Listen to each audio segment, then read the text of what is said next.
میرے بھائیوں کلیجہ سنبھال کر سنو، دل سنبھال کے سنو اس واقعے کو۔ پہلے زمانے میں جب جنگیں ہوتی تھی، نماز کا وقت ہو جایا کرتا تھا، بادشاہ نماز کی حالت میں بادشاہ جنگ کی حالت میں نماز کے لیے کھڑا ہو جاتا تھا۔ دوسرا بادشاہ یہ سمجھتا تھا کہ یہ کیا ہو رہا ہے، بتایا یہ نماز پڑھ رہے ہیں، اللہ کو یاد کر رہے ہیں، اللہ سے دعا کر رہے ہیں۔ وہ بادشاہ اپنی فوج لے کر بھاگ جاتا تھا، یہ کہتے ہوئے کہ جو قوم تیروں اور تلواروں کہ سایوں میں بھی اپنے رب کو نہ بھولتی ہو تو اس کا رب اسے کیسے بھول جائے گا۔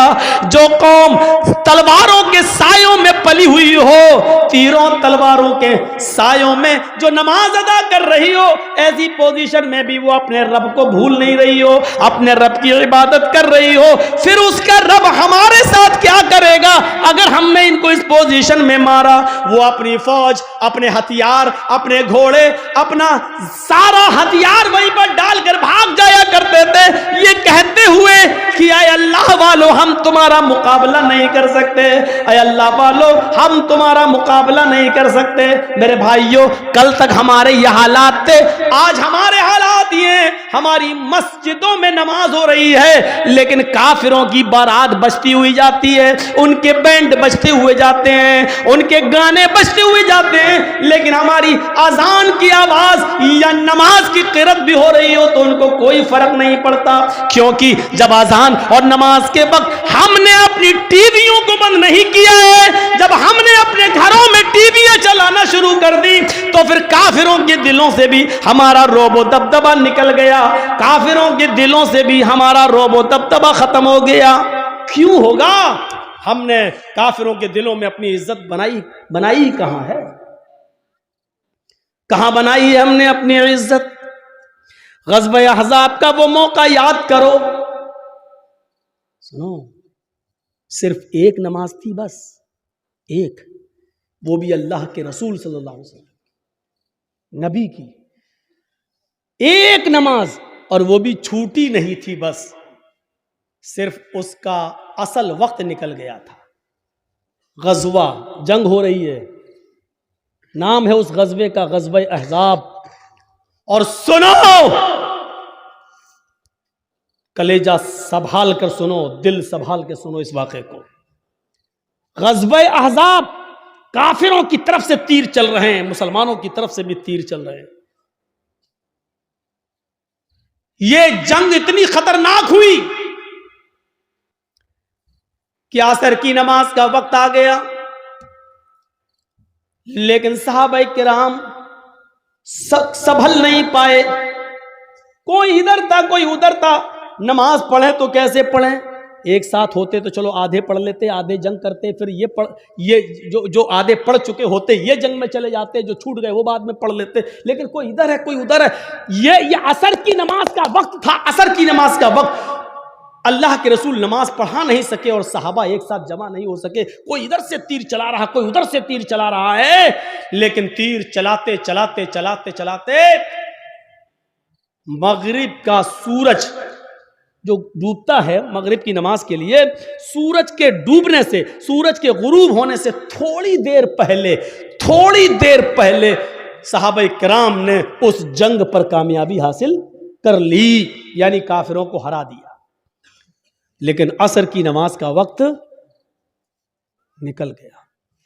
سنیے، عصر کی نماز کا وقت نکل گیا تھا، جلدی سے وہیں صحابہ نے تیمم کیا اور وضو بنا، تیمم پانی تو تھا نہیں، جلدی سے تیمم کیا اور نماز پڑھنا شروع کر دی۔ سورج ڈوبنے سے غروب ہونے سے پہلے اللہ کے نبی نے اور صحابہ نے عصر کی نماز پڑھ لی۔ صرف وقت نکل گیا، جو پڑھنا چاہیے تھا ہم لوگوں کے یہاں کتنے بجے ہوتی ہے عصر؟ آپ کے یہاں کتنے بجے ہو رہی ہے عصر؟ 2:45 پر؟ ہاں کہیں 3:30 پہ بھی ہو رہی ہوگی، ہم 3:15۔ آپ کی مسجد میں کتنے بجے ہو رہی ہے؟ 3:15۔ اب 3:15 کی جگہ پر کوئی آدمی 5:15 پہ نماز پڑھے تو وقت نکل گیا نا اس کا عصر کا۔ مان لیجئے 5:30 پہ سورج ڈوب رہا ہے اور 5:15 پہ آدمی نماز پڑھ رہا ہے تو سورج ڈوبنے سے پہلے ہی تو پڑھ رہا ہے، وہ سورج غروب ہونے والا ہے، جلدی سے اللہ کے رسول نے اور صحابہ نے تیمم کیا اور نماز پڑھ لی، اور پڑھنے کے بعد جو جملے کہے وہ سنو، جو جملے کہے ان کافروں کے لیے وہ سنو، ملا اللہ بیوتہم وقبورہم نارا کما حبسونا وشغلونا عن الصلاة الوسطی۔ بخاری شریف کی حدیث کے الفاظ ہیں، اللہ کے نبی فرماتے ہیں الہ العالمین، جن کافروں کی وجہ سے آج ہماری عصر کی نماز کا اول وقت نکل گیا، اے اللہ جن کافروں کی وجہ سے آج میری عصر کی نماز کا اصلی وقت نکل گیا، وقت پر ہم نماز نہیں پڑھ سکے، سورج ڈوبنے سے پہلے آج ہم نے عصر کی نماز پڑھی، اس کے ذمہ دار یہ کافر ہیں، یہ جنگ کرنے والے، ان کی وجہ سے میری عصر کی نماز کا وقت نکلا ہے۔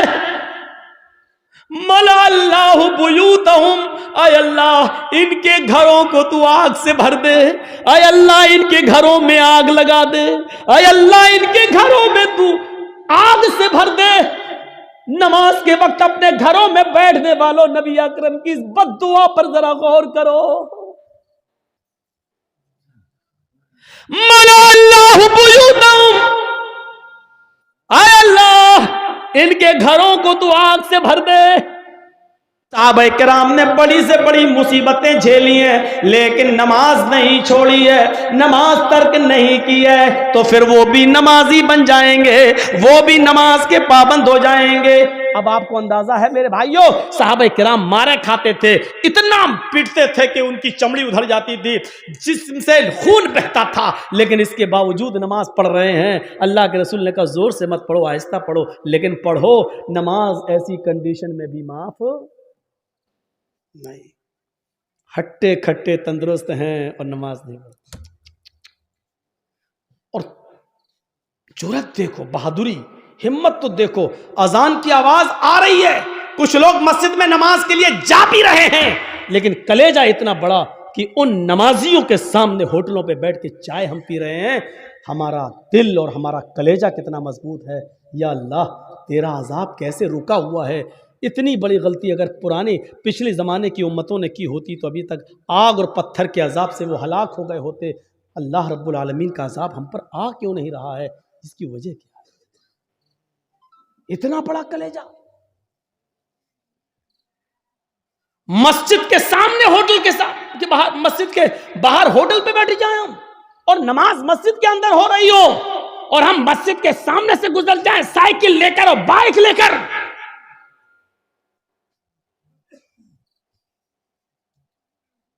یہ مسجد دن بھر میں 5 مرتبہ بد دعا دیتی ہے، الہ العالمین ان لوگوں نے مجھے بنایا تو بڑی شان سے ہے، جلسے کرا کرا کے، چندے کر کر کے، سیمنٹ لے لے کے، بوریاں لے لے کر، اینٹیں لے لے کر ہمیں بنایا تو بہت اچھا ہے، خوبصورت بنا لیا، مینارہ بھی بنا دیا، بڑی عالیشان بنا دیا، لیکن الہ العالمین انہوں نے مجھے ویران کر دیا، بنانے کے بعد مجھے آباد نہیں کیا۔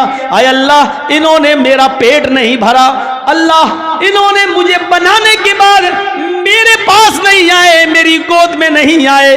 اے اللہ جس طریقے سے انہوں نے مجھے بنانے کے بعد ویران کر دیا، اے اللہ تو ان کی زندگیوں میں ویرانی پیدا کر دے۔ اللہ جس طرح انہوں نے مجھے برباد کیا تو ان کو برباد کر دے۔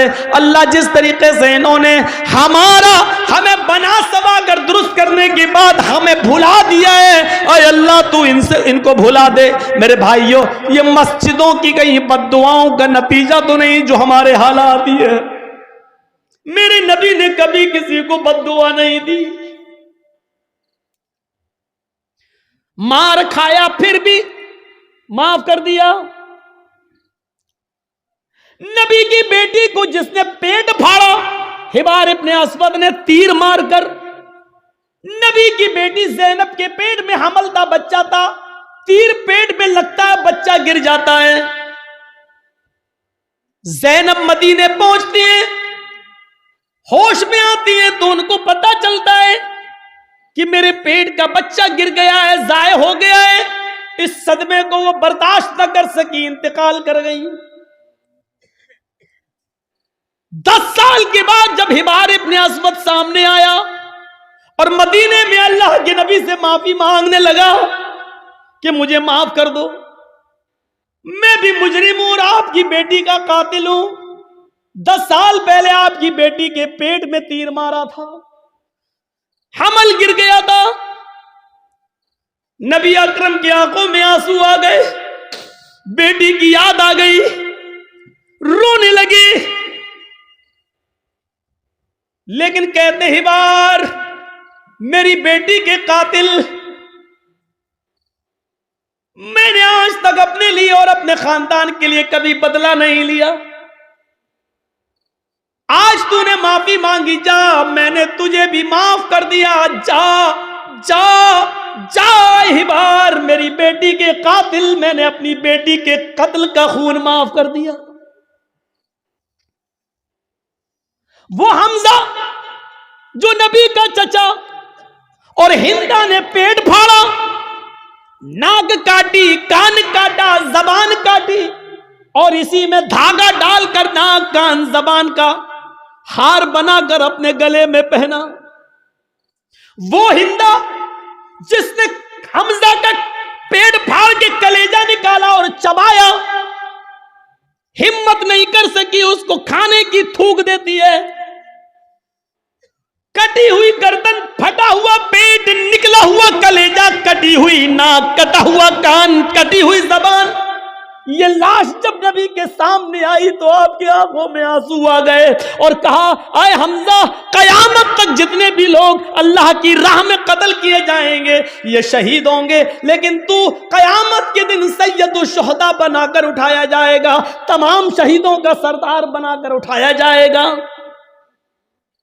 ایسا حال کرنے والی ہندا جب نبی کے سامنے آئی تو آپ نے کہا کیا چاہتی ہو؟ معافی۔ آپ نے کہا ہندا جا، میں نے تجھے بھی معاف کر دیا، او میرے چچا کی قاتل، جا، میں نے تجھے بھی معاف کر دیا، میری چچا کی لاش کو بگاڑنے والی، جا، میں نے تجھے بھی معاف کر دیا، لیکن انسان ہوں، برا لگتا ہے، تو میرے سامنے مت آنا، کیونکہ جب تو میرے سامنے آئے گی تو مجھے چچا کی لاش یاد آ جائے گی۔ ہمارے نبی نے کبھی کسی کو بد دعا نہیں دی۔ طائف والوں نے اتنا مارا کہ سر پھٹ گیا، سر سے خون نکلا، پیروں پہ گرا، خون جم گیا، جوتے تک اتر نہیں پا رہے تھے اس جمے ہوئے خون کی وجہ سے۔ 2 فرشتے آئے، اے اللہ کے نبی کہو تو ان طائف والوں کو 2 پہاڑیوں کے بیچ میں پیس دوں۔ فرشتوں نے کہا آپ کہیے تو ان طائف والوں کو اس دونوں پہاڑیوں کے بیچ میں لا کر پیس دیں، ان کو کچل دیں، ان کو ختم کر دیں، ان کو برباد کر دیں۔ تو اللہ کے رسول نے کیا کہا؟ نہیں۔ فرشتوں نے دوبارہ کہا تو اللہ کے نبی نے فرمایا اللہم اہد قومی فإنہم لا یعلمون۔ آئے فرشتوں، نہیں، ان کو مارو نہیں، اللہ ان کو ہدایت دے گا اور انشاءاللہ ان کی پشت سے آنے والی نسلیں مسلمان ہوں گی، ان کی نسلیں کلمہ پڑھنے والی ہوں گی، مجھے نبی ماننے والی ہوں گی۔ اے اللہ تو ان کو ہدایت دے، یہ مجھے جانتی نہیں ہے کہ میں کون ہوں۔ آپ نے اس موقع پر بھی بدلہ نہیں لیا۔ دیکھ رہے ہیں آپ، بیٹی کے قاتل کو معاف کر رہے ہیں، بدلہ نہیں لے رہے ہیں، ہندا کو معاف کر رہے ہیں، انتقام نہیں لے رہے ہیں۔ طائف میں پتھر کھانے کے باوجود فرشتے پتھروں کا طائف والوں کو پیسنا چاہتے ہیں، لیکن نبی انتقام نہیں لے رہے ہیں، کہہ رہے ہیں اے اللہ تو ان کو ہدایت دے۔